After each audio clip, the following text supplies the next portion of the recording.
Hello every one, this is Balaji. Market எப்படி முடிஞ்சிருக்குன்னு பார்ப்போம். ஆக்சுவலாக மார்னிங் நேற்றே யூஎஸ் மார்க்கெட்லாம் நெகட்டிவில் தான் இருந்தது. ஸோ நம்ம இந்தியன் மார்க்கெட்டுக்கு இன்றைக்கி கேப் டவுன் ஓப்பனிங் தான் கிடைக்குன்றது நம்ம பேசியிருந்தோம். அது இல்லாமல் இந்த ஐடி செக்டரில் அசென்ச்சரோட வீக் ரிப்போர்ட் ஃபோர்காஸ்ட் நியூஸ் வந்ததுக்கப்புறம் காலையிலேயே இன்ஃபோசிஸ் ஏடிஆர்லாம் மைனஸில் தான் இருந்தது. ஓப்பன் ஆகும்போது ஒரு பெரிய கேப் டவுன் ஐடி செக்டர்லாம். இன்ஃபோசிஸ் 8%, எம்ஃபோசிஸ் 6%, டிசிஎஸ் 5%, டெக் மகேந்திரா 5% அடித்து தவிச்சிட்டாங்க. ஸோ ஆல்ரெடி ஐடி செக்டர் ரத்த கலையில் தான் இருக்குது. அதுக்கு இன்னும் வலு சேர்க்குற மாதிரி இந்த நியூஸ் ஒரு ஜென்ரலாக ஒரு இன்வெஸ்டரோட மைண்ட் செட் இருக்கும். ஃபோர்காஸ்ட் ரெவென்யூ கொஞ்சம் கொஞ்சமாக இன்க்ரீஸ் ஆகணும், அப்ரிஷியேட் ஆனால் தான் ஷேர் ப்ரைஸ் மேலே போகும். ஸோ அவங்க டார்கெட் க்ரோத் ஓரியன்டாக இருந்தால் தான் நல்லா. இது டீக்ரோத் ஆகிட்டுருக்கு. அந்த டீக்ரோத் பார்த்திங்கன்னா கண்டிப்பாக அந்த லாங் டேர்ம் இன்வெஸ்டரை பார்த்திங்கன்னா உங்களுக்கு அந்தளவுக்கு டிசப்பாயின்மெண்ட் தான் பண்ணும். ஸோ அந்த ஸ்டாக் அது இந்த செக்டரே எப்படி தான் இருக்குது போலன்னு சொல்லிட்டு வெளியே வர தான் பார்ப்பாங்க. அதுக்கேற்ற மாதிரி மார்க்கெட்டோட ட்ரெண்டு, ஐடி செக்டரோட ட்ரெண்டு எல்லாமே டவுன் ட்ரெண்டில் இருக்குது. கிட்டத்தட்ட பார்த்திங்கன்னா டிசிஎஸ்லாம் கிட்டத்தட்ட 7 இயர்ஸ் ஸ்லோவில் ட்ரேட் ஆகிட்டுருக்கு. ஒரு காலத்தில் ஐடி செக்டர் ஓஹோன்னு இருந்துச்சு. இப்போ கிட்டத்தட்ட 2020 ஹையெல்லாம் உடச்சி கீழே வந்துட்டுருக்கு பாருங்கள். லாங் டேர்ம் ட்ரெண்ட்லாம் உடைக்க ட்ரை பண்ணிட்டுருக்கு. 55% விழுந்துருக்கு ஆல் டைம் ஹைலேருந்து டிசிஎஸ் இது வரைக்கும். ஸோ 2018 என்ன ப்ரைஸ் இருந்ததோ அப்போ ப்ரைஸ் இப்போ வந்துடுச்சு. கிட்டத்தட்ட பாருங்கள் 7 இயர்ஸ் பின்னாடி போயிடுச்சு ஐடி செக்டர். இது மட்டும் இல்லை, எல்லா ஐடி ஸ்டாக்ஸும் அந்த நிலைமையில் தான் இருக்குது. கொஞ்சம் மிட் கேப் ஐடி மட்டும் கொஞ்சம் தப்பிச்சுக்குது. இந்த கோஃபோர்ஜு, அப்புறம் கொஞ்சம் இந்த மிட் கேப் ஐடிஸ்லாம் சொல்கிறேன், கேபிஐடி இதெல்லாம். ஆனால் இந்த டிசிஎஸ் மேஜர் பிளேயர் தான் பெரிய லெவலில் அடி வாங்கியிருக்காங்க. இன்றைக்கி அதிகமாக விழுந்தது இந்த இன்ஃபோசிஸ் தான். இன்ஃபோசிஸ் உங்களுக்கு கிட்டத்தட்ட அந்த ப்ரீவியஸ் லோ பிரேக் பண்ணி கீழே வந்துட்டுருக்கு. ஆனால் என்னென்னா கேப் டவுன் ஆனாலும் சரி, அதுக்கப்புறம் பெரிய ஃபால் இல்லை. ஏன்னா ஓப்பன் ஆகும்போதே ஓவர் சோல்னால அந்த இடத்த சாப்பிட்றதுக்கு தான் ட்ரை பண்ணுவாங்க, இல்லை ஃபில் ஆகி தான் முடிஞ்சிருக்கு. ஸோ எனிவே அது டவுன் ட்ரெண்டில் தான் இருக்குது. கொஞ்சம் ஸ்மால் ரெக்கவரி வந்துச்சு. அந்த ரெக்கவரி இந்த டவுன் ட்ரெண்டோட ரெசிஸ்டன்ஸ் உங்களுக்கு போட்டு காட்டுறேன். ஸோ இப்போ கூட இன்றைக்கி கேப் டவுன் இருந்தால் கூட கிட்டத்தட்ட அந்த பக்கத்தில் தான் இருக்குது. இன்னும் கூட 1000 rupees அப்படின்றது ரொம்ப முக்கியமான சப்போர்ட்டாக இன்ஃபோசிஸுக்கு இருக்கும். அதை உடச்சதுன்னா அதுக்கப்புறம் ஹோப்லெஸ் ப்ரைஸ் ஆக்ஷனில் அங்கே தான் சப்போர்ட் வருது.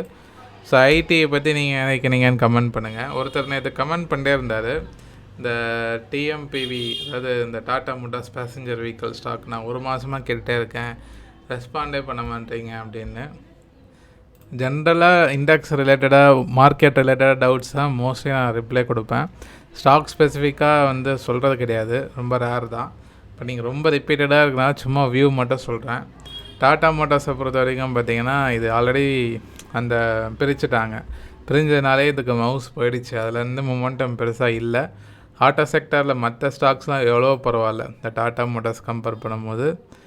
ஸோ எதெல்லாம் ஒரு காலத்தில் ஒரு பிராண்டாக இருந்ததோ, இது மட்டும் இல்லை, ஆட்டோ செக்டரில் இது டிசிஎஸ், இன்ஃபோசிஸ் ஐடியில், அப்புறம் பார்த்திங்கன்னா உங்களுக்கு எஃப்எம்சியில் ஐடிசி, இதெல்லாம் ஒரு அந்த பிராண்டு பேருக்கே இன்வெஸ்ட் பண்ண காலம்லாம் இருந்துச்சு.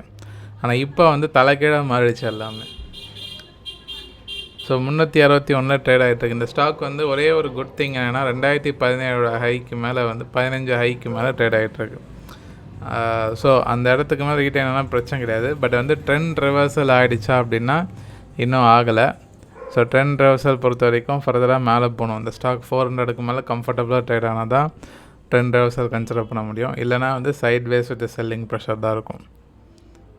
Right, okay.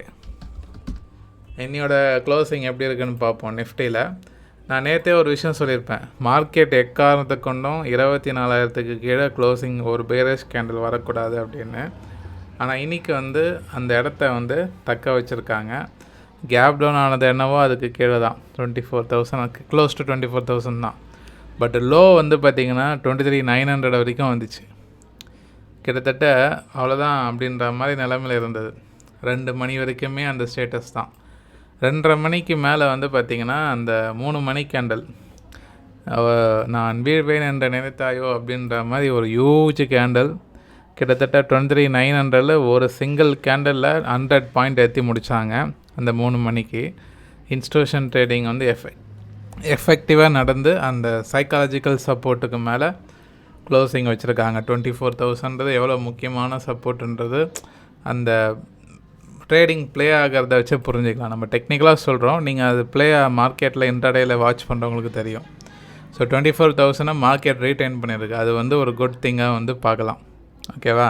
ஸோ செல்லிங் ப்ரெஷரில் மார்க்கெட் இல்லை. இன்றைக்கி வந்து ஃபஸ்ட் ஹாஃப் வரைக்கும் செல்லிங் இருந்தாலும் செகண்ட் ஹாஃபில் லாஸ்ட் மினிட்ல அந்த 30 மினிட்ஸ் ரிக்கவரி மார்க்கெட்டை வந்து கொஞ்சம் வந்து அந்த சேஃப் ஜோனில் வச்சுருக்குன்றது தான் இன்னையோட தகவல்.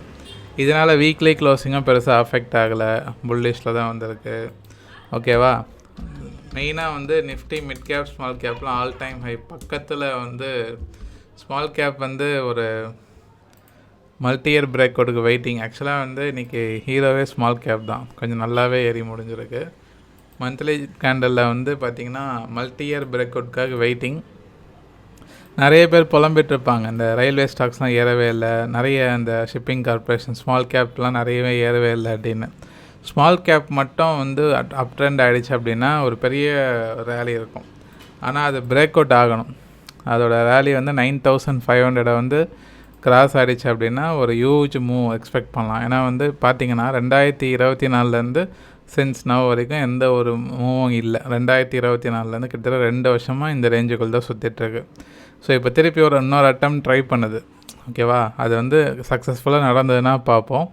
9,500 சக்ஸஸ்ஃபுல்லாக பிரேக் அவுட் ஆச்சுன்னா எல்லா ஸ்மால் கேப் மிட் கேப் ஸ்டாக்ஸும் ஏற ஆரம்பிக்கும். பட் அது உடைக்கிற வரைக்கும் நிச்சயம் கிடையாது, நம்ம வாட்ச் பண்ணோம். இப்போதைக்கு அந்த பிரேக் அவுட் பாயிண்டில் இருக்குது.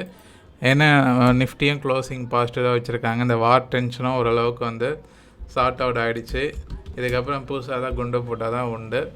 இந்தியா விக்ஸும் வந்து ஒரு செட்டில்ட் ஆகிடுச்சு, 13 கீழே வந்துடுச்சு. ஸோ நிறைய ஃபேக்டர்ஸ் மார்க்கெட்டுக்கு பாசிட்டிவாக இருந்தது கூட. நேற்று ஒருத்தர் கமெண்ட் விக்ஸ் வந்து கம்மியாக இருக்குது, ஆனால் வால்டாலிட்டி அதிகமாக இருக்குன்னு. வால்டாலிட்டி ஒரு 200-250 பாயிண்ட்ஸ்குள்ள தான் வால்டாலிட்டி. அது கூட சார்ட் அவுட் ஆகிடுச்சு. அந்த ஐடியோட நியூஸ்னால தான் அது கூட பெரிய கேப் இருந்துச்சு, இல்லைனா அந்தளவுக்கு ஆயிருக்காது. ஓகேவா? So Nifty bank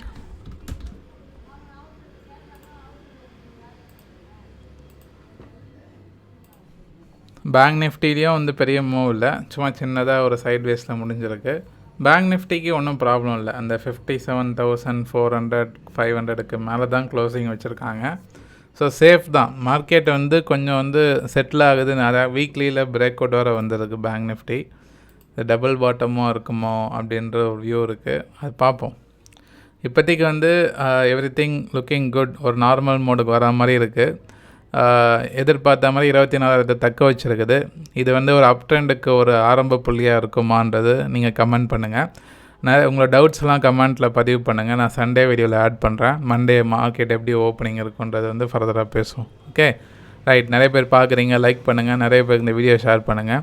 DNA Telegram group இருக்குது, டிஸ்கிரிப்ஷன் லிங்க் இருக்குது, செக் பண்ணி ஜாயின் பண்ணிக்கிங்க. மிக்க நன்றி நண்பர்களே.